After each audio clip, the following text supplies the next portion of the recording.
Hello everyone and welcome back. I am Benjamin Williams and today we're going to be doing another Boson NetSim lab. Today we're still within the infrastructure section within Boson and we're going to be doing a lab on HSRP or Hot Standby Routing Protocol Authentication. So let's go ahead and get into the objective for this lab. It says in this lab you will configure a Hot Standby Routing Protocol HSRP environment and HSRP authentication. Hot Standby Routing Protocol is a network protocol that can be used to ensure the immediate and transparent recovery from first hop failures in network edge devices by providing network redundancy for IP networks. Yes, it does. It usually provides first hop recovery for, like it says, network edge devices or end devices. Authentication protects the specified HSRP group against HSRP spoofing attacks, which can result in denial of service DDoS attacks or a DDoS condition or DOS condition. So yes, that is correct. So we're going to basically be configuring passwords on the groups that we configure on these two distribution layer switches, so that if a rogue device is plugged in and they try to join it, they're not going to be able to join our HSRP group because we're going to have passwords on these switches. Okay. So here's the lab topology that we have. It says the topology diagram below represents the net map in the simulator. The HSRP routers in this topology are layer 3 switches that will be referred to as routers throughout the lab. Layer 3 switches are capable of transmitting data at layer 2 switch speeds, but can also determine for themselves how traffic should flow at layer 3. Yes, so our distribution layer switches are going to be layer 3 switches, as we can see. And we still have our access layer switches that give our end devices access to the network. And then we have our router right here at the top of the topology. Okay. So yeah, we can see we have a little bit of redundancy throughout. That's always good to have. But I've already read through all of the commands for this lab and read through all of the descriptions as well. So that's always good. And then we have our IP address information for the table for each router and each interface. That's always good information to have as well for troubleshooting purposes, as well as just to confirm that you have the correct IP address and subnet mask configured for each interface. So that's always good information to have. So we're going to keep our topology up here in the top left right here. We're going to be doing all of our reading for our lab in the top right, and we're going to be doing our configuration down here at the bottom as usual. You guys can't see my CLI that good, so let me move it over about right. Let me back up some, my camera some, about right there. And then let me back it up some more. You guys can see the whole, okay, I think that's good right there. That's perfect. All right, so task 1, it says configure HSRP for VLAN 100 by using a plain text authentication. It says DSwitch 1 should be the active HSRP for VLAN 100 on your company's network. DSwitch 2 should be the standby HSRP router for VLAN 100 on your company's network. In this task, you will configure HSRP group 100 for VLAN 100. DSwitch 2 should take over the HSRP active router role from DSwitch 1 when DSwitch 1's fast Ethernet 01 interface goes down. You will also configure HSRP authentication to ensure that only DSwitch 1 or DSwitch 2 can be the active HSRP router for VLAN 100. All right, so right here it says allow time for the network to converge. On DSwitch 1, display spanning tree protocol information for VLAN 100. Should this STP configuration be modified before you implement HSRP on DSwitch 1? Why or why not? Okay, so let's go to DSwitch 1. All right, let's do an enable. Let's do a show spanning tree for VLAN 100. All right, so if we look at our spanning tree output, we can see that DSwitch 1 is the root bridge, and I believe it said DSwitch 1 should be the active router. So let me confirm that. Yeah, so it says DSwitch 1 should be the active HSRP router. So if we have we want our active router to be the root bridge for our VLAN. So we do not need to do any modifications to this switch because it is already the root bridge for VLAN 100, and it's also going to be our active router. So let's just confirm that. Says based on the output, you should be able to determine that dswitch1 is the root bridge for VLAN 100. Yes, we just said that. It says it is best practice for the active HSRP router to also be the root bridge for the VLAN that's associated with the HSRP group. So I just explained that as well. So I think we're good. It says, and it also says right here, therefore nothing about the STP configuration needs to be changed. Perfect. So let's put that back up, and let's go ahead and go to instruction number 2. It says on dswitch1's VLAN 100 interface, configure a priority of 120 for the HSRP group 100. All right, so let me move my speaker out of the way just a little bit. All right, and let's do a configure terminal to go into global configuration mode. Let's go into interface VLAN 100. And let's do a standby 100, and we want to configure the priority, as it says, to be 120. All right, so we just configured the priority to be 120. And it says for step number 3, it says, how are priority values used when HSRP router election takes place? Well, when the router election takes place, whichever router has the higher priority is going to be the active router, and the other router with the lower priority is going to take over as standby. So that's what we need to know for question number 3. It says on dswitch1, configure HSRP group 100 to track the fast Ethernet 01 interface. Ensure that dswitch1's priority will automatically be reconfigured to the default HSRP priority when dswitch1's fast Ethernet 01 interface goes down. So we need to enable interface tracking. So let's do a standby 100. Let's get some context sensitive help. We want to do a track. We want to track it. And we want to track the fast Ethernet 01 interface. And if it goes down, we want to decrement the value by 20. It says it wants us to go down back to the default. So we just configured it for 120, but if this interface goes down, we want to subtract 20 from that, so it goes back to the default of 100. So let's go ahead and enter there.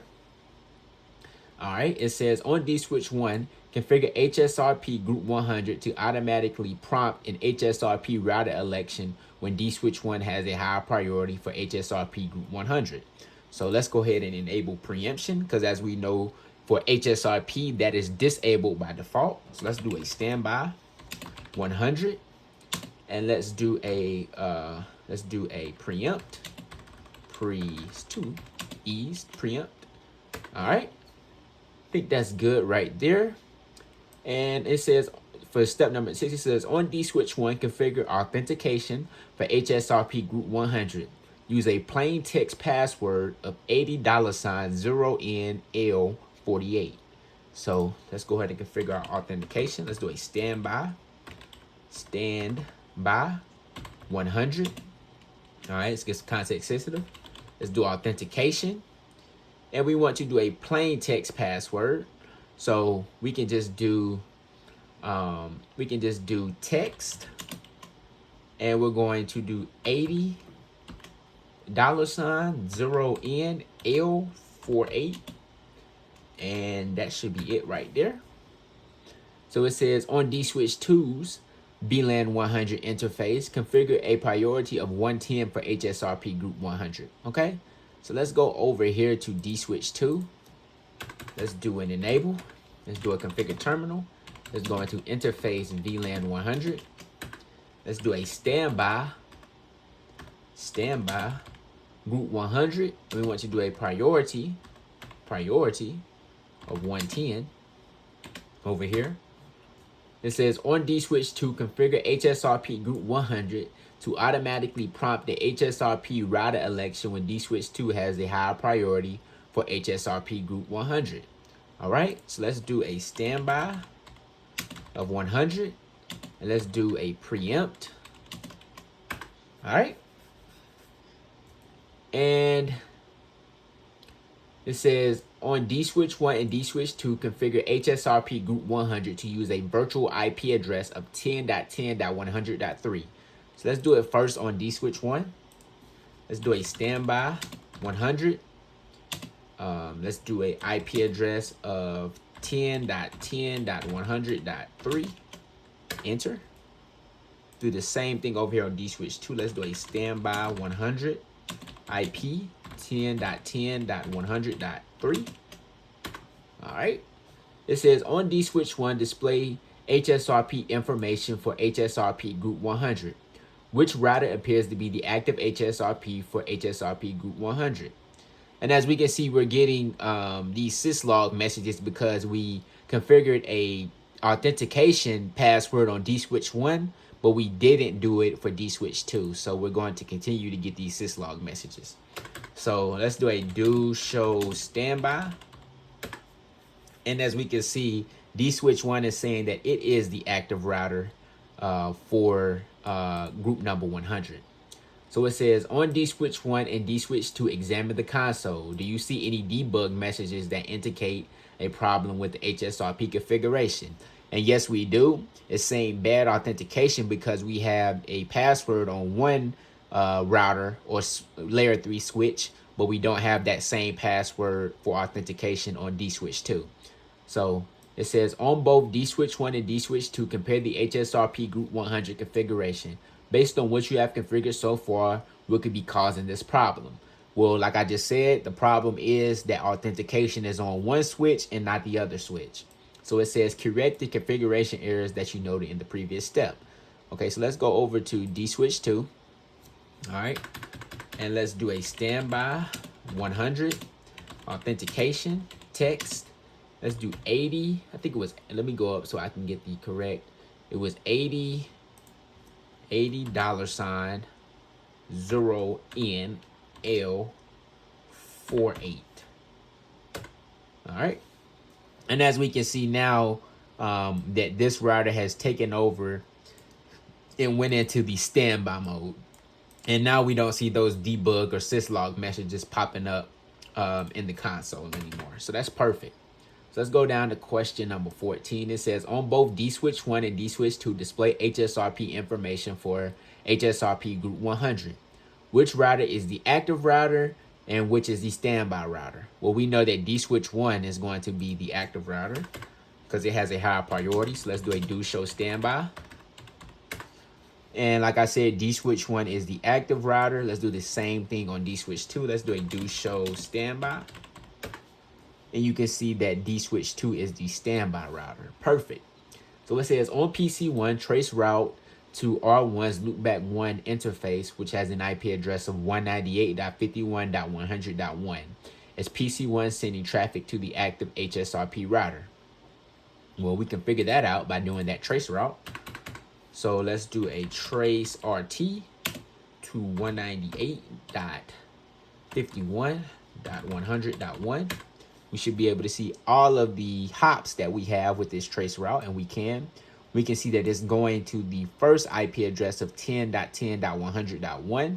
If we go down to our IP address information table, we can see that that is the VLAN 100 IP address for D switch 1.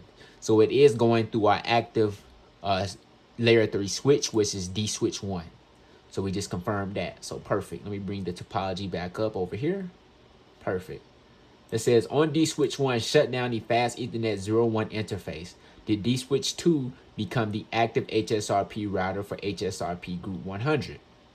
All right. Well, let's see right quick. So let's go to D switch 1. Let's do a standby of. Well, no, we don't need to do a standby. Let's do an exit. Let's go to interface fast Ethernet 01. Let's do a shut down. Yep, and as we can see now, this router or this layer 3 switch has went to the standby state, and D switch 2 has taken over as the active switch for this HSRP group because we configured interface tracking on this fast Ethernet 01 interface, and we just shut it down. So now its priority went down to the default, which was 100. As you can see, we had interface tracking right here.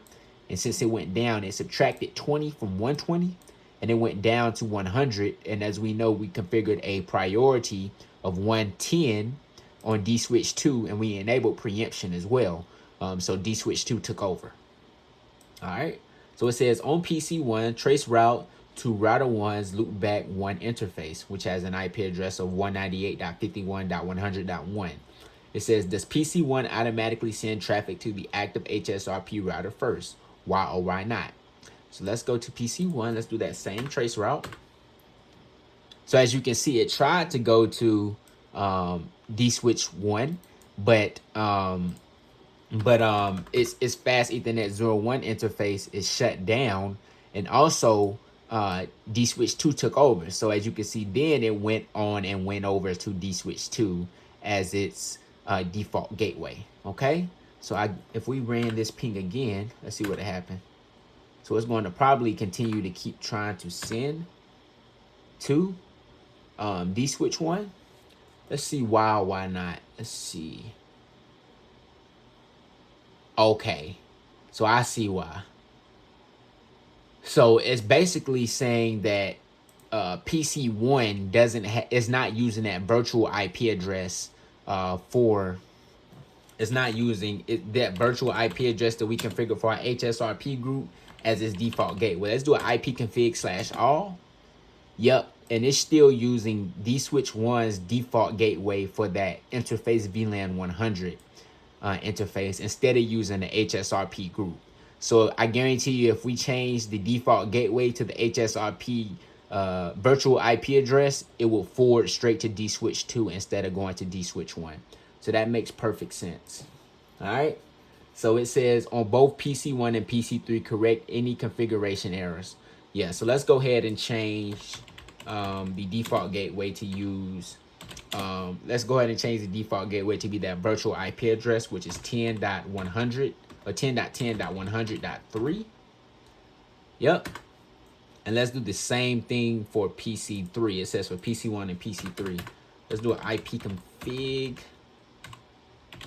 /default gateway of 10.10.100.3. All right. It says on PC1, trace route to router 1's loopback 1 interface again. So let's go ahead and do that. It should go straight to dswitch 2 now. So let's do a trace route. Yep, and as we can see, it's now going straight to dswitch 2, which is the active HSRP switch. So that looks good. So it says on dswitch 1, re-enable the fast Ethernet 01 interface. All right, so let's go back over here. Let's do a no shut and bring that back up.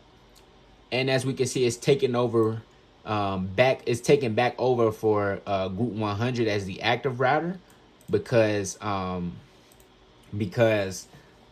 preemption is enabled and it has a higher priority than dswitch 2 now. And as you can see, also we have our EIGRP neighborship that came up with router 1 as well. So that's perfect. So it says on dswitch 1, trace route to the router 1's loopback 1 interface. So now we should be going through dswitch 1. And we're now going back through dswitch 1. So everything looks good.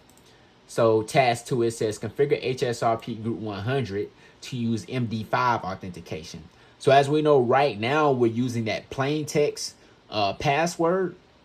So if somebody was using a network analyzer such as Wireshark, they will be able to see our password being sent in plain text. And we do not want that. So MD5 is going to hash our, it's a hashing algorithm. It is going to hash our password so it will not be sent in plain text. So that's what we want. So let's read what it's going to say. It says, you have configured HSRP authentication on HSRP group 100. However, the authentication string that you configure is being sent across the network as plain text. Therefore, the HSRP group 100 authentication string could be intercepted and configured on a rogue HSRP device. In this task, you will strengthen the HSRP authentication by configuring HSRP group 100 to authenticate by using a MD5 hash that is generated from a plain text key string. So yes, that's basically what we just explained. So on both dswitch 1 and dswitch 2, remove the plain text HSRP authentication from HSRP group 100.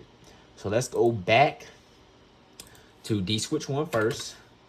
And let's go with exit. Let's go into interface VLAN 100. And let's do a standby one. Well, let's do a no standby 100. No standby 100. Authentication, text, and that plain text password was $80 $NL48. And before I hit enter, I'm gonna do the same thing on dswitch 2 so we don't get all of those syslog debug messages. Let's do an exit. Let's go into interface VLAN 100. Let's do a no standby 100. No standby 100. Authentication, text, and oops, didn't mean to do that. Text, and let's do a $80 $0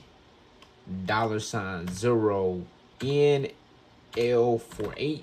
So let's hit enter here, and let's hit enter here. All right, perfect. So it says on PC1, trace route to R1's loopback 1 interface is traffic being forwarded by dswitch 1. Let's confirm that it is. Hit the up arrow, hit enter. And it is still using dswitch 1, as we can tell by the IP address. Okay. So it says on dswitch 1, configure HSRP group 100 to use a MD5 authentication with a key string of my $80 $0NL485. So let's go to dswitch 1. Let's do a standby 100 authentication MD5 key string and my $80 $0NL L485. All right, let's go ahead and enter. We're going to continue to get those syslog messages now until we configure that same password on dswitch 2. It says on dswitch 1, display HSRP for HSRP group 100. Did you notice that the HSRP standby router? What do you notice about the standby router? It probably is not going to have a standby router because we haven't configured authentication on dswitch 2. So let's just confirm that. Let's do a do show standby. Yep, so it says the standby router is unknown. It still is the active router, but the standby router is unknown at the moment because we haven't configured that same key string MD5 password on dswitch 2. Okay, so let's go. It says on dswitch 2, display HSRP information for HSRP group 100. What do you notice about the HSRP active router and standby router for HSRP group 100? Let's go to dswitch 2, do show standby. And you can see it's saying that it is the active router and that a standby router is unknown. And the reason why it's saying that is because we haven't configured that same MD5 password on dswitch 2. So it's thinking that it is the active router for the group. So we need to, in step 3, it's going on dswitch 2, configure HSRP group 100 to use the MD5 authentication with a key string of the same password. So let's do that now on dswitch 2. Let's do a standby 100 authentication MD5 key string of my $80 $0 NL485. Now we should stop getting those syslog messages, and we can see now that it's went into the standby mode instead of being the active.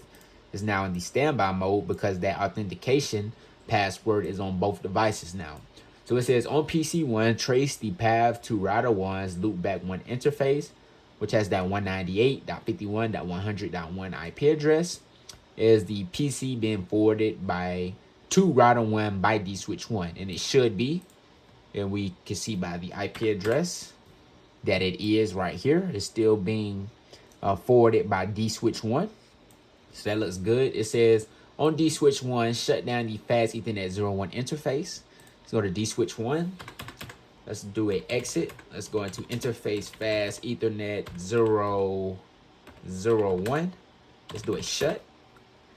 And you can see that this went to the down state. And as you can see that the HSRP group for this switch, it went to the standby state instead of being in the active state because we had tracking enabled on this interface. So it decremented our tracking to the default and dswitch 2 took over.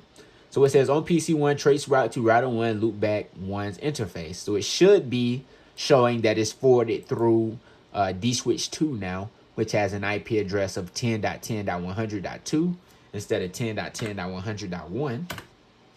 Yep, and as we can see, we see the change in the IP address is now being forwarded through dswitch 2. So it says on dswitch 1, enable the fast Ethernet 01 interface. Let's go back to dswitch 1. Let's do a no shut. Let that come back up and let our EIGRP neighborship come up as well. Yep. All right. So now it says on PC1, trace route to router 1's loopback 1 interface. Is PC1 being forwarded by router 1 by dswitch 1? And it should be. So we're going to see the difference. And the IP address is going to be going back through dswitch 1, which has an IP address of 10.10.100.1. Yep, and it sure is. It is being forwarded by dswitch 1. So this looks to be the end of the lab. So let's go ahead and hit grade, and hopefully we did everything correctly. And we did. So thank you guys for watching this one, and I'll see you in the next one.